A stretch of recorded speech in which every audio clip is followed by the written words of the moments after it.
I want to share with you two recent obsessions. Not to worry, they are both appropriate for synagogue. The first obsession is crossword puzzles. They are my little indulgence at the end of the day, a chance to decompress a bit before carrying out my evening responsibilities. Sometimes I get to include my son in the effort. He's very helpful on questions about philosophy, social media, and gaming. And not a puzzle goes by where I am not shouting out a clue to my wife in hopes that she can fill in the gap in my knowledge. It's often a collaborative effort. Crossword puzzles offer two features that keep me engaged.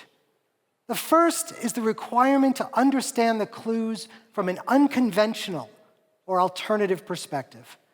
Sometimes this means reading the word in the clue as a verb and not a noun. Just the other day, I was presented with the clue bother.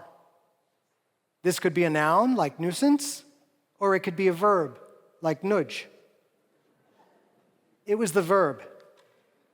Other times I need to understand the context of the clue before even attempting an answer. Is it set in a certain part of history? What is the tense, the number, the language of the clue? There is a lot of depth to those clues. And I convince myself that this is a good exercise for my brain. There's a lot of digging deep into my mental thesaurus and trying to see things from different angles. The other feature that I admire about crossword puzzles is the connectedness of the answers. Every answer intersects with another answer. It's like Scrabble. The words share letters. And as the puzzle is completed, this feature becomes very helpful in deriving answers that elude me.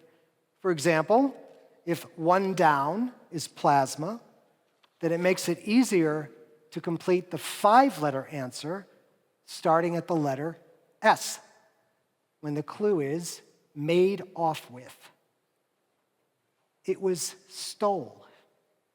Connectedness is a good thing, and so are different perspectives. So what is a 12-letter word with the clue byproduct of connection? The answer is my second obsession, spirituality. And trust me, there is a connection to crossword puzzles. As I approach these Yamim Noraim, these days of Oz, I began thinking about alternative ways to understand and define spirituality. This is part of the job description of rabbi. The Oxford American Dictionary defines spirituality as the quality of being concerned with the human spirit or soul, as opposed to material or physical things. For me, this is not an entirely satisfactory definition. I believe there is much more to spirituality than just the spirit or soul. Like a crossword clue, there are more perspectives to see, and I will use this opportunity on the eve of a new year to share my thoughts. It will be like we are learning together, but I'm the only one talking. Our Torah is the most sacred and revered book of our people, and yet there seems to be little to no description of living what we would understand to be a spiritual life. I think about how many people remark that they are spiritual, just not religious. For many such people, Torah is not the source of their spirituality. For them, spirituality is sought on the tops of mountains, far away from civilization, in quiet meditation spaces, or even in yoga studios. Basically anywhere outside of conventional religious institutions. Of course, all of these are satisfactory paths to the divine. These oftentimes non-religious but spiritual individuals lament that the Torah seems replete with excruciating details intended to control every aspect of one's life, but lacking when it comes to learning how to live a spiritual life. So what then is Jewish spirituality? Is it really so elusive? The answer is no, it is not. And it was my daily crossword puzzle obsession that helped me understand Jewish spirituality a little differently. It's all about connection. One of the ways we can solve a puzzle is because multiple answers are connected by the same letter. Connection is also the foundation of Jewish spirituality. And mitzvot are the foundation of the Torah, 613 of them to be specific. Mitzvot is a word we often translate as commandments. The root of the word is tzava, and a lesser-known translation of this root is to join or to connect. So using my newly developed crossword puzzle skills to see things differently, perhaps we can see the mitzvot not as 613 things we have to do or not do, rather as 613 opportunities for connection. Then the Torah is brimming with lessons on spirituality. It is estimated that almost half of the mitzvot found in the Torah are bein adam lachavero, between humans and other humans, and the remainder are ben adam lemakom, between humans and God. For example, a commandment regarding giving charity is between us humans, and the commandment to observe Shabbat is between us and God. This tells us that spirituality may be experienced within both relationships. Connection is the foundation of Jewish spirituality because it is during moments of authentic connection that we become part of something bigger than ourselves. This is a profound moment. That feeling that we feel when we realize we are part of something bigger. Not the knowledge, but the feeling. That is a spiritual moment. I often get this spiritual feeling when I'm praying and singing along with the congregation. The act of singing together in unison is very powerful for me. And we all sound great as a result, no matter how slightly off-key I may be. Another powerful spiritual moment for me was when my children were born. The feeling is indescribable, but I can say for certain that it was a spiritual moment. New life occurs because there is a connection with God in the act of creation. And now we find ourselves in another spiritual moment because Rosh HaShanah is a day that celebrates connections. The liturgy and rituals of Rosh Hashanah are structured in such a way as to allow us to bring our transcendent God into our midst.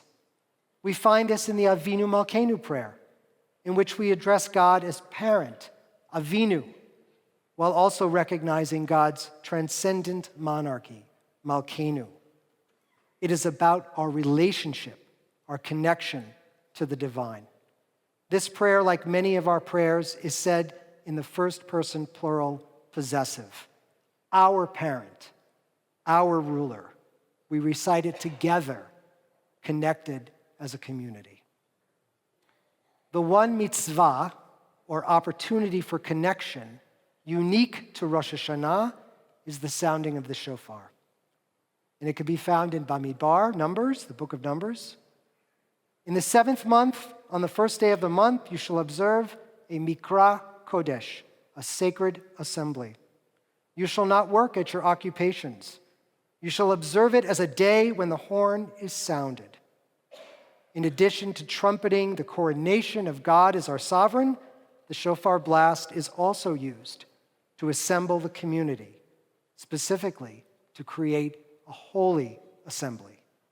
However, it is not the assembly that is made sacred by the day. Rather, it is the day itself that is made sacred by the assembly. The shofar calls us together. It connects us, and that moment of connection is a spiritual moment. We will hear the requisite blasts of the shofar called out tomorrow, and we will stand, many of us with our eyes closed, so that we can let the sound pierce our souls. We will be singularly focused at that moment, connecting through each tekiyah, shivarim, and truah. This will be a spiritual moment. One of my favorite verses of the Torah is found in Deuteronomy. Surely this mitzvah, which I enjoin upon you this day, is not too baffling for you, nor is it beyond reach. It is not in the heavens, lo bashamayim hi, that you should say, who shall go up for us to heaven and bring it to us that we may hear it and do it? Neither is it beyond the sea, that you should say, who among us can cross to the other side of the sea and get it for us and impart it to us, that we may observe it. This verse exemplifies how accessible the mitzvot are intended to be. The verse concludes, no, the thing is very close to you, in your mouth and in your heart, to observe it. Spirituality, the result when we connect with God and with each other, is built into the system from the start and available to everyone. Why is connecting with each other so important in Jewish spirituality? I spoke earlier about being part of something bigger than ourselves. This is one path towards spiritual experiences. Dr. Stephen Brerin, Director of Applied Research at Social Creatures, writes, we all know that humans are social creatures, but our drive to connect with other people and form relationships is not just a whimsical motivation or casual coincidence. Social connection is a basic human need that is essential to our overall health and well-being. It is as important as food, water, and shelter when it comes to laying the foundation for our ability to thrive and survive. I believe that what makes social connection so vital to our well-being is its underlying spirituality. God makes every human being b'tselem Elohim, in the image of God. As Jews, we are challenged to see the spark of the divine in every person. Creating social connections between and among ourselves, both within our community and in the larger world, is also a spiritual experience, because we are connecting to that spark of the divine. There is divinity in every human connection. In Pirkei Avot, Rabbi Hillel famously admonishes us, Al tifrosh min hatzibor, do not separate yourself from the community. According to Jewish tradition, the relationships that we form literally connect us to God and feed our souls. Being in community like Temple Emanuel affords us so many opportunities for connection that nourish our souls. This is no secret. It is stated clearly on the Temple Emanuel homepage. Together we rejoice, comfort, pray, learn, repair the world, and seek God in our midst. In other words, together we experience spirituality. This is the supreme benefit of an intentional and conscious community. It is the mission of organized religion or religious institutions with which so many people are deigned to participate. Contrary to the prevalent and skeptical thinking, these formal religious spaces make possible the Mikra Kodesh, the sacred assembly. And it is in this assembling we create spiritual experiences. We are all spiritual seekers. Our well-being demands that we are. We come to synagogue looking for spiritual experiences, and we often overlook that coming to temple, being with community, is the spiritual experience. In Paul Simon's song, The Obvious Child, there is a verse I could never quite understand.